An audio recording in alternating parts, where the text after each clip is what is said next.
सफ़र जिंदगी का कुछ यूं कट रहा था कि मंजिल मुसाफिर में कुछ फर्क ना था। बड़ी सादगी में अभावों का जीवन बिना तेल पेट्रोल के चल रहा था। बिना तेल पेट्रोल के चल रहा था। अपेक्षा किसी से न सिकवा गिला था। धनाभाव में भी कुशल हम सफ़र था। लगने दिया ना भनक तक किसी को कि इस बंद मुट्ठी में क्या क्या भरा था। न सपना था कुछ न भरोसा किसी का। ये राहें रुकी कब मैं खुद सोचता था। सफ़र जिंदगी का कुछ यूं कट रहा था कि मंजिल मुसाफिर में कुछ फ़र्क ना था। मगर जिंदगी में अजब मोड़ आया। मगर जिंदगी में अजब मोड़ आया। 6 मार्च सन 20 का दिन गजब था। तूफान था इस कदर कुछ की गिरजा। असंभव भी संभव दिखाई पड़ा था।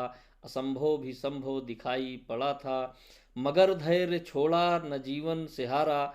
मगर धैर्य छोड़ा न जीवन से हारा।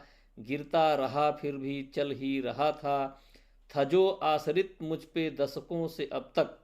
था जो आश्रित मुझ पे दशकों से अब तक। वो चेला नहीं अब गुरु बन चुका था। नहीं भूल पाऊंगा उपरोक्त दिन को। नहीं भूल पाऊंगा उपरोक्त दिन को। गधे को भी दादा कहना पड़ा था। गधे को भी दादा कहना पड़ा था। सफ़र जिंदगी का कुछ यूं कट रहा था कि मंजिल मुसाफिर में कुछ फ़र्क ना था। बड़ी सादगी में अभावों का जीवन बिना तेल पेट्रोल के चल रहा था। बिना तेल पेट्रोल के चल रहा था। बहुत बहुत धन्यवाद।